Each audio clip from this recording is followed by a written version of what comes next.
Hi friends,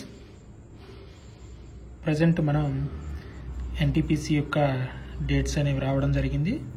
చూసుకున్నట్లయితే మనకి NTPC dates అనేవి మనకి 5th నుండి జూన్ 23 వరకు కూడా ఈ యొక్క గ్రాడ్యుయేట్ యొక్క ఎన్టీపీసీ యొక్క ఎగ్జామ్స్ అనేవి జరుగుతున్నాయి. కాబట్టి మనకు ఉన్నటువంటి టైం అంటే 20 days అనమాట.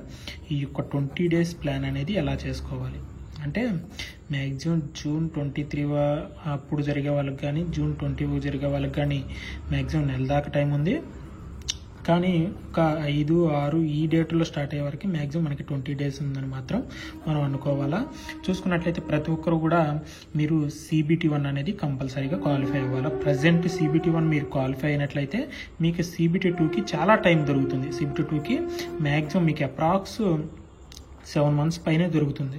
అంటే మనకి CBT2 అనేది మనకి 2026 జనవరిలో ఎగ్జామ్ అనేది జరగడానికి అవకాశం ఉంది. అంటే మనకి మ్యాక్సిమం 7 months వరకు కూడా టైం అనేది ఉంటుంది. కాబట్టి ప్రజెంట్ మీరు CBT1 అనేది కంపల్సరీగా మస్ట్ అండ్ షుడ్గా ఇప్పుడు మీరు క్వాలిఫై అవ్వాలి. CBT1 క్వాలిఫై అవ్వాలంటే మ్యాక్సిమం మనకి ఎన్ని మార్క్స్ రావాలి? 100కి అవుట్ ఆఫ్ 72 మనకి 75 మార్క్స్ అనేది కంపల్సరీగా ఉండాలి. ఎందుకంటే అన్నిటికి కూడా కామన్ కట్ ఆఫ్ అనేది తీసుకోవడం జరుగుతుంది. అన్ని మనకి సమ్ కేటగిరీస్ ఉన్నాయి కదా, ఇప్పుడు స్టేషన్ మాస్టర్ అని, గూడ్స్ గడ్ అని, అన్నిటికి కూడా అన్ని ఎగ్జామ్కి కూడా CBT1 అనేది కామన్ కట్ ఆఫ్ అనమాట. CBT1కి కామన్ కట్ ఆఫ్. కాబట్టి మనకి కామన్ కట్ ఆఫ్ ప్రీవియస్ చూసుకున్నట్లయితే మనకి 75, 74 అలా తీసుకోవడం జరిగింది. కాబట్టి ఇప్పుడు కూడా మనం 70 to 75 మార్క్స్ తెచ్చుకున్నట్లయితే రా మార్క్స్ అనమాట, నార్మలైజేషన్ కాదు, రా మార్క్స్ తెచ్చుకున్నట్లయితే మీకు ప్రాబ్లం అనేది ఉండదు. ఒకవేళ 65 పైన తెచ్చుకున్న 65 అనేది తీసేయండి, ఏదైనా 70 to 75 మార్క్స్ అనేవి కంపల్సరీగా తెచ్చుకోవాలి. ఎందుకంటే పోస్టులు అనేవి తక్కువగా ఉన్నాయి కాబట్టి. ఈ యొక్క 70 to 75 మార్క్స్ అనేవి ఎలా తెచ్చుకోవాలంటే మనకి చూసుకున్నట్లయితే మ్యాథ్స్ విషయానికి వచ్చినట్లయితే మ్యాథ్స్లో అర్థమెటిక్ మనకి 30 మార్క్స్, అదేవిధంగా రీజనింగ్ వచ్చేసరికి మనకి 30 మార్క్స్, రిమైనింగ్ GS వచ్చేసరికి మనకి 40 మార్క్స్, అరౌండ్ 100 మార్క్స్. వీటిలో మనం మ్యాథ్స్లో 30లో మ్యాక్సిమం మనకి మ్యాథ్స్లో 30లో మనకి అప్రాక్స్ 25 పైన తెచ్చుకోవడానికి అవకాశం ఉంది. 25 పైన తెచ్చుకోవడానికి అవకాశం ఉంది. అదేవిధంగా రీజనింగ్లో వచ్చేసరికి మనకి కూడా 25 పైన తెచ్చుకోవడానికి అవకాశం ఉంది. ఒకవేళ మీరు 20 తెచ్చుకున్నట్లయితే మనకి ఇక్కడ 50 వస్తుంది. ఇంకా మీరు ఊపు చేసి ఒక 27 లేదా దీంట్లో ఒక 26 ఇలా తెచ్చుకున్నా సరే మీకు అప్రాక్సిమేట్ 53 వస్తుంది. సరే, ఎంత కష్టపడినా ఒక 25, దీంట్లో ఒక 25, మొత్తం మ్యాథ్స్ రీజనింగ్లో 25, 50 వేసుకున్నా ఇంక రిమైనింగ్ మనకి 20 మార్క్స్ అనేవి రావాలా. ఈ యొక్క 20 మార్క్స్ మనం GS నుండి తెచ్చుకోవాలా. ఈ GSలో మీరు మెయిన్గా ఏమేమి చదువుకోవాలంటే మీకు స్టాండర్డ్గా కంపల్సరీగా వచ్చేటువంటి బిట్లు ENO గురించి మొత్తంగా చదువుకోవాలా. అదేవిధంగా ఇండియాలో ఉన్నటువంటి మాన్యుమెంట్స్ ఉన్నాయి, గుడులు కానీ దేవాలయాలు, కొన్ని హిస్టారికల్ ప్లేసెస్ గురించి చదువుకోవాలా. అదేవిధంగా మ్యూజిక్ ఇన్స్ట్రుమెంట్స్ గురించి చదువుకోవాలా. ఆ యొక్క మ్యూజిక్ ఇన్స్ట్రుమెంట్స్ వాయించేటువంటి విద్వాంసుల యొక్క పేర్లు తెలుసుకోవాలా. అదేవిధంగా భారతదేశంలో ఉన్నటువంటి పబ్లిక్ సెక్టార్స్ గురించి తెలుసుకోవాలా, అండ్ ఆర్గనైజేషన్స్ గురించి తెలుసుకోవాలా. అదేవిధంగా డేట్స్ గురించి తెలుసుకోవాలా, ప్రజెంట్ ఇంపార్టెంట్ డేట్స్, అదేవిధంగా స్పోర్ట్స్, ఇలా మెయిన్ ఉన్నాయి. ఈ యొక్క మెయిన్ టాపిక్స్ చదువుకున్నా మనకి ఒక మార్క్స్ అనేవి ఒక 10 వరకు వచ్చేస్తాయి. అంటే మెయిన్ ఈ యొక్క స్ట్రాటజీకే నుండి మెయిన్గా. అదేవిధంగా మనకి పాలిటీ నుండి, అంటే చూడండి మనకి పాలిటీలో నుండి మనకి ఎక్కువగా వచ్చేటువంటిది ఆర్టికల్స్ అనేవి చదువుకోండి. ఆర్టికల్స్ నుండి మనకి 2 మార్క్స్ వరకు కూడా రావడానికి అవకాశం ఉంది. మనకి గవర్నెన్స్, అదేవిధంగా ప్రతిదీ కూడా చదువుకోండి. హైకోర్టు గురించి కానీ, సుప్రీంకోర్టు గురించి కానీ ఇలా చదువుకున్నట్లయితే మనకి కంపల్సరీగా పాలిటీ నుండి వస్తాయి. అదేవిధంగా జాగ్రఫీ విషయానికి వచ్చినట్లయితే మన విశ్వం కానీ, ఈ యొక్క ప్లానెట్స్ సంథింగ్, మనకి నదీ వ్యవస్థ కానీ నదీ వ్యవస్థ నుండి కంపల్సరీగా బిడ్లు వస్తాయి. నదీ వ్యవస్థ అదేవిధంగా రవాణా వ్యవస్థ గురించి కూడా చదువుకోండి కంపల్సరీగా. దీంట్లో ఒక బిట్టు, ఇక్కడ 2 బిట్లు రావడం జరుగుతుంది.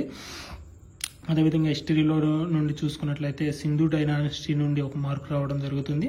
అదేవిధంగా ఢిల్లీ సుల్తాన్ల నుంచి కూడా ఒక మార్క్ రావడం జరుగుతుంది. మనకి మూమెంట్ ఉంటుంది కాబట్టి మన స్వతంత్ర ఉద్యమంలో నుండి కంపల్సరీగా 3 మార్కులు రావడం జరుగుతుంది. ఇలా మీరు ఒక్కొక్క అంటే టైం లేదు కదా, చదువుకోవాలి అనుకున్న వాళ్ళు ఇంపార్టెంట్ టాపిక్స్ వరకు చదువుకోండి. ఈ విధంగా మనకు రావడం జరుగుతుంది. ఎవరైనా సరే ఎట్లయినా ప్రిపేర్ అవ్వండి. మ్యాథ్స్ జిఎస్ చేసుకుని మీరు 70 to 75 మార్క్స్ అనేవి తెచ్చుకోవాలా కంపల్సరీగా. అప్పుడు మీకు CBT 1 అనేది కంప్లీట్ అవ్వడం జరుగుతుంది.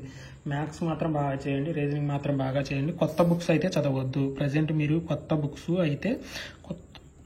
బుక్స్ జోలికి వెళ్ళొద్దు. ప్రజెంట్ మీరు ఇప్పుడు వరకు ఏం చదివారో, ఇప్పుడు వరకు మీరు ఏం బుక్స్ చదివారో ఆ బుక్స్ మాత్రమే రివిజన్ చేయండి. కొత్త వాటికి వెళ్ళొద్దు.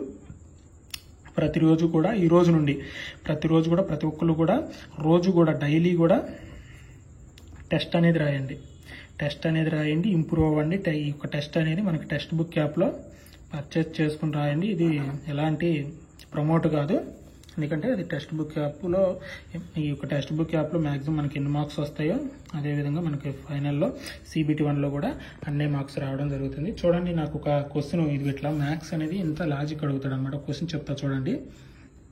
చూసుకున్నట్లయితే ఒక చతురస్రాకార పొలం ఉంది.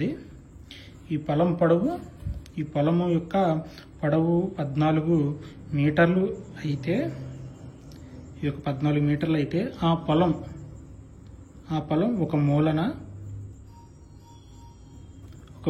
ఒక గేదెను కట్టివేస్తే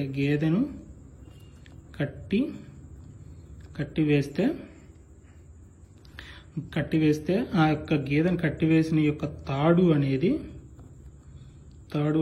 7 మీటర్లు ఉంటుంది. అలా ఆ గీత మెయ్యగల స్థలం వైశాల్యం ఎంత? మెయ్యగల గడ్డి యొక్క స్థలం వైశాల్యం ఎంత? అంటే ఒక మూలనే కట్టేశారనమాట. ఒక మూలనే చూసుకున్నట్లయితే ఆన్సర్ ఎట్లా చూడండి, ఇట్లాంటి లెక్కలు వస్తాయి అనమాట. ఇది చతురస్రం ఆకారంలో ఉన్నటువంటి పొలం అనమాట. ఈ పొలంలో ఒక మూలన చూసుకున్నట్లయితే ఈ పొలం పొడవు 14 మీటర్లు. ఈ పొలం ఒక మూలన మాత్రమే ఒక 7 మీటర్ల తాడుతో ఒక ఆవును కట్టేశారు గేదెని. అది మ్యాక్సిమం ఇటు 7 మీటర్లు వెళ్తుంది, ఇటు 7 మీటర్ల దాకా వెళ్తుంది, ఇటు కూడా 7 మీటర్ల వరకు వెళ్తుంది. మొత్తంగా ఇది ఎంతవరకు మేస్తుందంటే చూసుకోండి.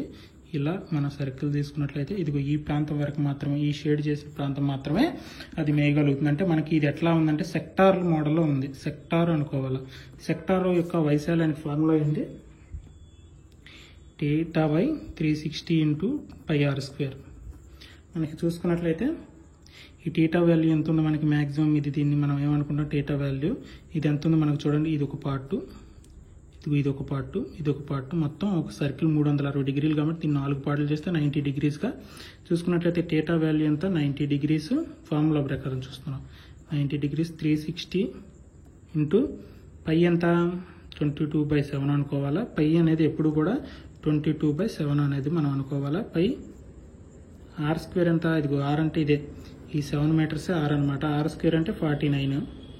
ఓకే, r² అంటే 49. r అంటే 7 కాబట్టి 7² r² 49 కాబట్టి 7 7 49. చూసుకున్నట్లయితే 9 4 2 రోళ్ళు 2 11 77/2 అంటే 38.5 మీటర్ స్క్వేర్ వైశాల్యంలో ఉన్నటువంటి గడ్డి మాత్రమే మోయగలుగుతుంది. ఈ విధంగా లెక్కలు రావడం జరుగుతుంది. ప్రతి ఒక్కరు కూడా గుర్తుపెట్టుకోండి.